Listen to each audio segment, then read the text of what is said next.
Hi Virgo, this is Jav. Welcome pa sa ating channel. Gamitin ang reading na ito bilang gabay lamang. Kung naka-resonate kayo, comment down. Kung hindi ko naka-resonate, ibigay niyo po sa iba kasi general reading po ito. This is for you, Virgo.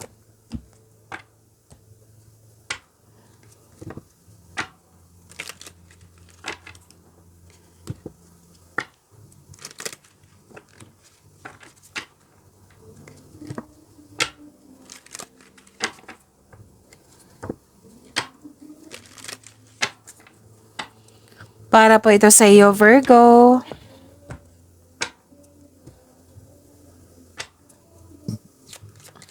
Excuse me, kailangan ko lang mag-burp.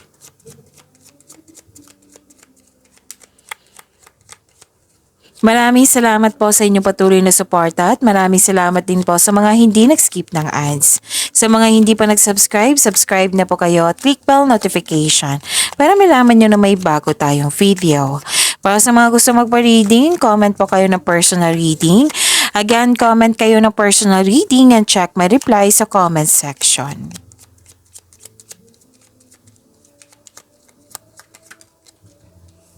Kung may napansin ko yung ingay ha, maingay pa yung kapitbahay namin ngayon. So, pasensya na, hindi natin kontrolado yan. Ang gawin lang natin is mag-focus sa reading natin ngayon para may makuha kayong gabay.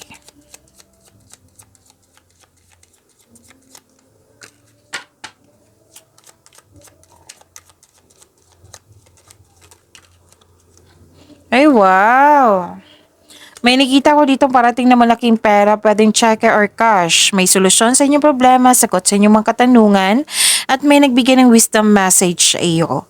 At nakita ko rin dito makakatanggap kayo ng importanteng news or information at malalaman mo din yung totoong intensyon ng isang tao sa iyo.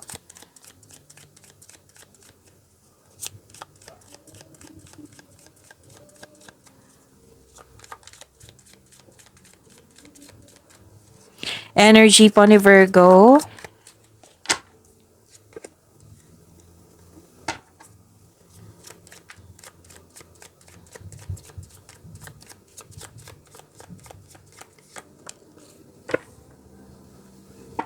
Paalala lang po Virgo ha, lalo na sa mga bago dito na kung may naulit na mensahe, oo, yan yung pinupush ng course nyo po. Like for example, nanood kayo sa isang video reading natin at at dito rin, may napansin kayo na repeating message. Yan po yung pinupush ng course na kailangan yung bigyan ng atensyon, solusyon at aksyon kung maaari po. So, ano yung energy ni Virgo? Okay. Stop overthinking ha. Sabi ng card dito kasi nakaka-drain niya ng energy. Oo. Kasi some of you nagkaroon ng anxiety, pag-alala. Kung mga gawain to, malapit mo nang matapos yung mga gawain nyo. Okay?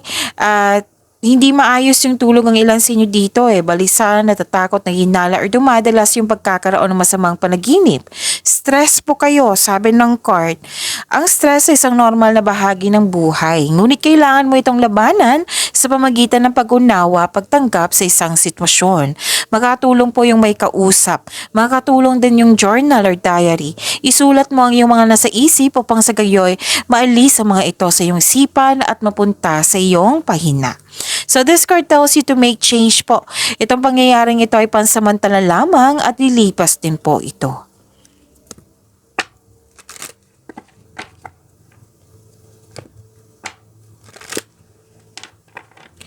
Nagkaroon po ng truth-seeking, assertiveness, yung paninindigan po. Panahon na para umaksyon kung alam mong nasa tama ka. This card ay sumisimbolo ng katapangan at confidence. So this card tells you to be careful sa mga ginagawa at pinipiling desisyon.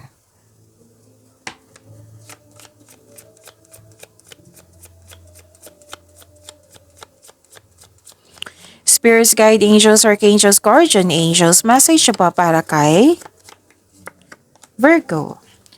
Oh, this is good. Sabi po ni Archangel Jeremiel, overcoming obstacles, overcoming difficulties. The worst is now behind you. Tapos na. And you are surmounting any previous challenges. Ito yung pagtatapos ng isang mapait na sinapit. Nagkaroon ng pagtatapos kasi tanggap mo na yung mga nangyari at nag-move forward na kayo. So, tapos na. Babangon kayo. Rising the phoenix, yung mas naging matatag kayo. Yan.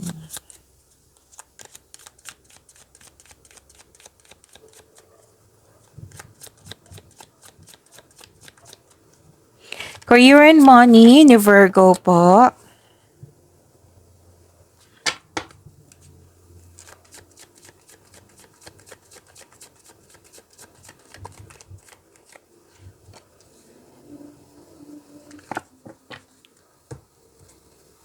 Sa career and money nyo po, mas lumawak yung ambisyon nyo sa buhay.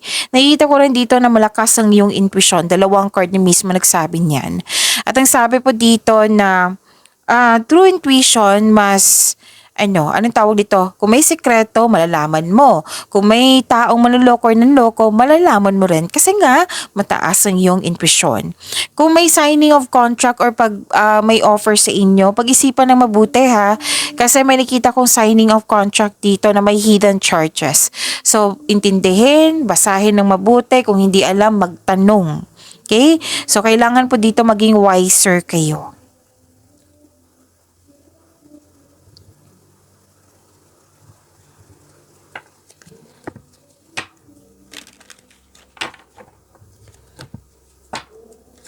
This is new beginning, abundance, may parating na job opportunity, may promotion din, pwedeng pagtaas na kita, allowance, sweldo, or literal na pagtaas ng posisyon. Nagkaroon pa ng financial growth and stability, ang lang sa inyo ready na mag-change career that will offer more stability and abundance. So ang ganda nito, this is a blessings, this is gift from the universe, posibleng new job opportunity or unexpected sum of money.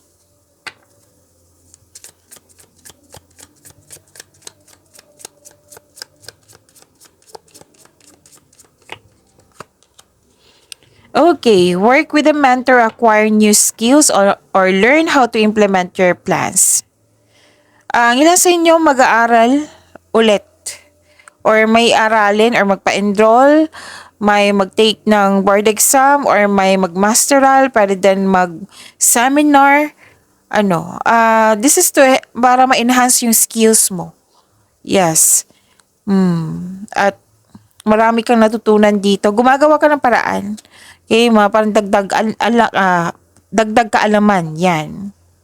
And learn to manage money yourself. Sabi ng card.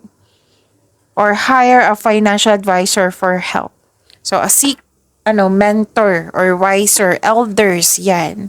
So, ito yung nag-clarify dito na may nagbigay ng wisdom message. May makakausap ka dyan na magiging inspired ka.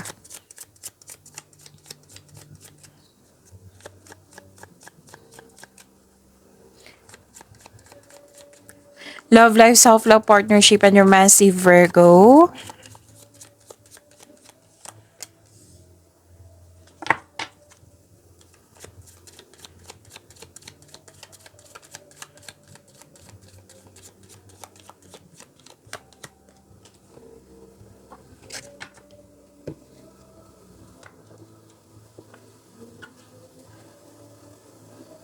Okay, this is sabi dito, your lucky day. This is your lucky day.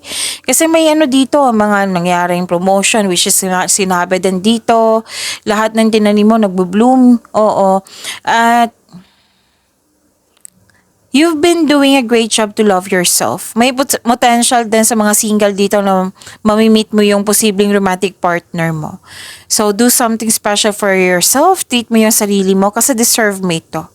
Okay? May nag-decorate ng bahay, may nag-renovate ng bahay, may nagbakasyon, nag-focus kayo. Kayong lahat ha, single ka man, may relasyon sa buhay mag-asawa.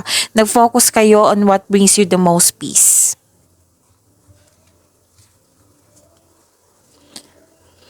At, meron ba? May nakita ko kanina okay. This is abundance and success. Or di kaya'y,